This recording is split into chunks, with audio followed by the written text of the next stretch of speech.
ओम नमो भगवते वासुदेवाय। आज मैं आप लोगों को बताने जा रही हूँ एकादशी। यह एकादशी कब है? अधिक मास में पड़ने वाली यह दूसरी एकादशी है। पुरुषोत्तमी एकादशी व्रत कब है? व्रत कब करना है? पूजन की विधि क्या होगी? पारना कब है? एकादशी तिथि का आरंभ कब होगा और समापन कब होगा? यह सारी जानकारी आज मैं आप लोगों को देने जा रही हूँ। एकादशी को यह जो एकादशी पड़ रही है, इस एकादशी को परमा एकादशी, पुरुषोत्तमी एकादशी कहते हैं। जो दोनों एकादशी है, दोनों एकादशी पुण्यदायिनी है। जैसा कि हम सभी लोग जानते हैं, पुरुषोत्तम मास में 2 एकादशी पड़ा है, जिसमें से एक एकादशी हो चुका है, यह दूसरा एकादशी है। ये दोनों 2 एकादशी पुरुषोत्तम मास के एकादशी हैं। वैसे तो साल में 24 एकादशी होता है, लेकिन इस साल पुरुषोत्तम मास पड़ जाने के कारण 2 एकादशी बढ़ गए, या इस बार 26 एकादशी हो गए। यह जो एकादशी पड़ रहे हैं, इस एकादशी का नाम है परमा एकादशी, पुरुषोत्तमी एकादशी। यह एकादशी जो कि पुरुषोत्तम मास की एकादशी है, पुरुषोत्तमी एकादशी होने के कारण इस एकादशी का महत्व विशेष हो जाता है। वैसे तो जो लोग साल भर का एकादशी करते हैं वो तो करते ही हैं, लेकिन जो साल भर का एकादशी व्रत नहीं करते हैं, उन्हें पुरुषोत्तम मास के ये दोनों एकादशी, शुक्ल पक्ष और कृष्ण पक्ष के दोनों एकादशी व्रत को करना चाहिए। जो कोई भी इस व्रत को करता है, एकादशी व्रत को, वह पुण्य रूपी 1000 गुना फल की प्राप्ति करता है। उसके जीवन से दुख, दरिद्रता, कष्ट सब कुछ दूर हो जाते हैं। यह एकादशी भगवान विष्णु को, भगवान श्री कृष्ण को अत्यंत प्रिय है। जैसा कि नाम से ही आप जान रहे हैं, पुरुषोत्तम नाम भगवान श्री कृष्ण का है। भगवान श्री कृष्ण ने अपना ही नाम दिया है इस मास को। जो कोई भी इस मास में जप करते हैं, तप करते हैं, व्रत करते हैं, वह इस एकादशी व्रती को पुण्य रूपी फल 1000 गुना रूप में मिलता है और उनकी सारी मनोकामनाओं की पूर्ति होती है। एकादशी तिथि है 11 अगस्त 2023 प्रातः 7:33 से आरंभ होगा और समाप्त होगा 12 अगस्त 2023 दिन शनिवार को। एकादशी व्रत का धारण करना है 12 अगस्त 2023। पारण करना है रविवार के दिन प्रातः 5:30 से 8:21 के बीच में पारण करना है। शनिवार का व्रत धारण करना है और रविवार के दिन व्रत का पारण करना है। लक्ष्मी नारायण का परम प्रिय व्रत एकादशी व्रत सूर्य व्यापिनी द्वादशी युक्त एकादशी है। यह उदया तिथि में पड़ने के कारण दिन शनिवार को यह एकादशी पड़ेगा। एकादशी के दिन भगवान सत्यनारायण भगवान की कथा को भी सुनना चाहिए। यदि आप भागवत कथा नहीं सुन पा रहे हैं, नहीं पढ़ पा रहे हैं, तो आप सत्यनारायण भगवान की कथा भी सुन सकते हैं। माताएं और बहनें जो एकादशी का व्रत करते हैं, उन्हें किन नियमों का पालन करना चाहिए? वह नियम है कि 10वीं तिथि को चावल, मांस, मदिरा, प्याज, लहसुन आदि का सेवन नहीं करना चाहिए। उड़द की दाल, कटहल की सब्जी, बैगन की सब्जी ना खाएं। रात को दांतों को अपना अच्छी तरह से साफ कर लें, जिससे कि आपके दांत में अन्न ना फंसा हो। कोशिश करनी चाहिए कि 10वीं तिथि पर ही तुलसी की पत्ती को तोड़ लेना चाहिए। एकादशी के दिन, जिस दिन आपने व्रत धारण किया, दिन शनिवार को, उस दिन ब्रह्म मुहूर्त में उठें, जितनी जल्दी हो सके उठें और एकादशी के नियम का पालन करें। एकादशी के दिन नित्य कर्म करके, स्नान आदि करके स्वच्छ और शुद्ध वस्त्र को पहने। वस्त्र धुलाओ, लेकिन वह गंदा हो, ऐसे वस्त्र को नहीं पहनना चाहिए। जीवन में कोशिश करना चाहिए कटे फटे वस्त्र कभी नहीं पहनना चाहिए। जो सुहागिन स्त्रियां हैं, वह स्वयं का श्रृंगार अवश्य करें, क्योंकि माता लक्ष्मी और श्री नारायण दोनों का ही ये समर्पित है व्रत। इसलिए सुहागिन स्त्रियां स्वयं का श्रृंगार करें, स्वयं भी तैयार हों, फिर भगवान की पूजा करें, श्री नारायण लक्ष्मी की पूजा करें। जो स्त्रियां भगवान सूर्य को अर्घ देती हैं, वह धुले हुए वस्त्र पहने, भगवान सूर्य को अर्घ दें। उसके बाद में पहले अपना श्रृंगार करें, स्वयं तैयार हो। तैयार होने के बाद में तुलसी जी को जल दें, तुलसी की पूजा करें, तुलसी के वृक्ष की पूजा करें। उसके बाद में भगवान नारायण लक्ष्मी की फोटो हो या मूर्ति हो, जो भी हो आपके पास में, उनकी पूजा करें। कहा जाता है कि पुरुष हो या स्त्री हो, एकादशी वाले दिन मस्तक पर तिलक जरूर लगाएं। जो स्त्रियां हैं वह कुमकुम का तिलक लगाएं, सिंदूर से तिलक लगाएं, और जो स्त्रियां मतलब सुहागिन स्त्रियां हैं उनकी बात मैं कर रही हूँ, वह अपने मस्तक पर बिंदी लगाती हैं, उसी बिंदी के थोड़ा सा ऊपर कुमकुम का तिलक लगाएं या सिंदूर का तिलक लगाएं।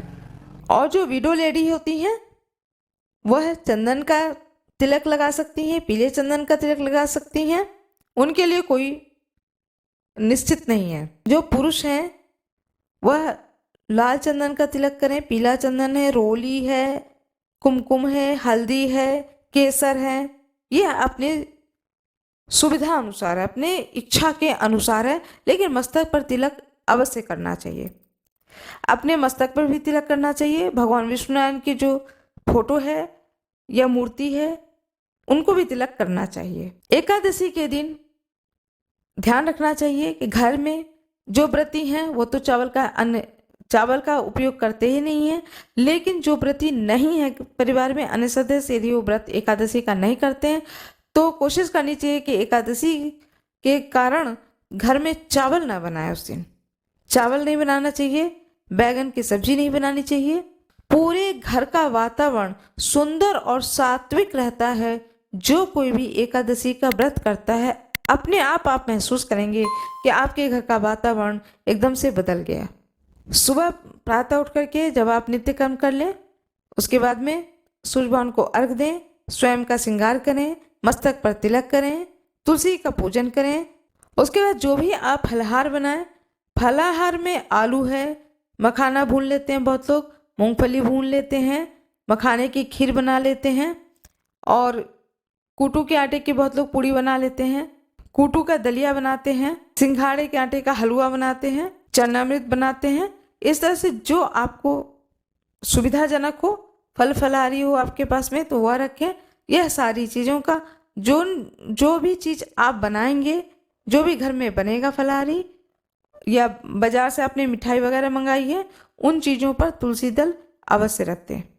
पूजन करने का विधि यह है कि एक चौकी लें, उस चौकी को गंगा जल से साफ कर दें, पोंछ दें, उसके ऊपर पीला आसन बिछा दें। आपके घर में यदि ठाकुर जी हैं तो ठाकुर जी रख दें, भगवान कृष्ण की लड्डू गोपाल की मूर्ति हो तो उसे रख दें।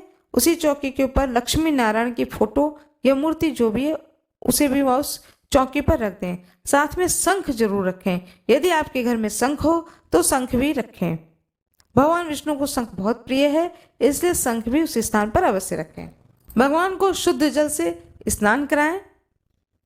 यदि पीतल की मूर्ति है तो बाकायदा एक कटोरे में रख करके भगवान का स्नान कराएं, और यदि पीतल के नहीं हैं तो आप एक फूल के द्वारा जल छिड़कें, भगवान के ऊपर जल छिड़कें। इसके बाद में आपने जो पंचामृत बनाया उस पंचामृत को छिड़कें, फिर उसके ऊपर फिर साफ जल छिड़कें और एक साफ कपड़े से पोंछ लें, उस फोटो को पोंछ लें अच्छे से। इसके बाद में माला हो आपके पास में तुलसी का माला तो बहुत ही सुंदर है, तुलसी का माला चढ़ाएं, जो भी फूल हो उसे चढ़ाएं, दीपक जलाएं, धूपबत्ती जलाएं।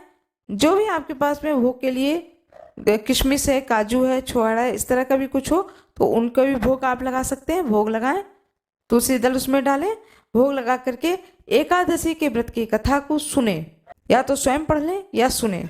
सुनने के बाद में जब आप कथा सुन रहे हो तो हाथ में फूल अवश्य रख लें। कथा पूर्ण हो जाने पर भगवान के सामने वह फूल समर्पित कर दें, कुछ दक्षिणा जरूर अर्पण कर दें, और आप इस तरह से जो भी उसके बाद में जो भी आप फलाहारी कर रहे हैं वो भी भगवान को भोग लगाएं और अपना सारा दिन का व्रत उपवास करें। उस दिन कोशिश करें किसी की निंदा ना करें, न निंदा सुने, न ही किसी को मन से गाली दें, न ही किसी के बारे में अपशब्द सोचें, मन में से भी ना सोचें। हम हर एक के प्रति आदर की भावना रखें, अच्छी भावना रखें, सारा दिन भगवान का नाम जप करें। इस तरह से अपने सारे दिन को सुखपूर्वक, शांतिपूर्वक, ध्यान विष्णु भगवान और माता लक्ष्मी की ओर लगा करके सारा दिन बिताएं। उनके चरणों में ही अपना सारा समय समर्पित करें।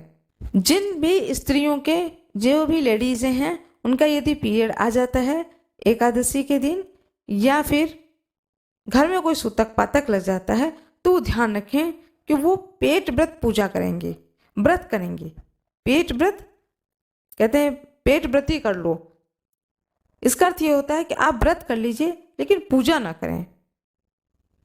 घर का कोई अन्य सदस्य पीरियड के समय में यदि वो पूजा कर देता है, कथा आपको सुना देता है, ये कथा आप सुन लेती हैं, तब तो बहुत अच्छी बात है, लेकिन आप भगवान की मूर्ति को, फोटो को नहीं छुएंगे। और जिनके घर में यदि किसी बच्चे का जन्म हुआ है, सूतक पातक हुआ है, तो उनके घरों में व्रत कर किया जा सकता है। व्रत खंडित नहीं करना चाहिए, लेकिन पूजा पाठ नहीं करनी चाहिए। यही विधान है शास्त्रों का। पुरुषोत्तम मास में दान किया जाता है 33 पुए का। यह 33 पुआ यदि आपके घर में कोई मानदान हो तो उन्हें आप दे दें, उनके घर भिजवा दें, और नहीं तो यदि कोई मानदान आपके घर में नहीं है तो 33 पुआ बना करके किसी मंदिर में जाकर के, देव स्थल में जाकर के किसी ब्राह्मण को दान कर दें। साथ में कुछ दक्षिणा भी उस ब्राह्मण को अवश्य दें। इस प्रकार से पुरुषोत्तम मास का यह व्रत को सुंदर विधि विधान से कर करके पुण्य फल को प्राप्त करें। पुरुषोत्तम मास में किया गया यह व्रत बहुत ही पुण्यदायिनी और बहुत ही पुण्य फलदायिनी यह व्रत है। इस व्रत को हर एक को करना चाहिए। कोशिश करें कि न छूटे। जिनका पिछला छूट गया है तो कोई बात नहीं है, वह इस बार का व्रत अवश्य कर लें। यह ना सोचे कि मैं साल भर का व्रत नहीं करता हूँ तो मैं ये व्रत क्यों करूँ। नहीं, यह व्रत जरूर करें, क्योंकि अब आपको यह व्रत अगले आने वाले 3 साल में मिलेगा। मेरा ये वीडियो कैसा लगा, कृपया वीडियो को लाइक कर दें, ज़्यादा से ज़्यादा लोगों को शेयर करें। कमेंट बॉक्स में राधे राधे, जय श्री कृष्ण अवश्य लिख दें। धन्यवाद।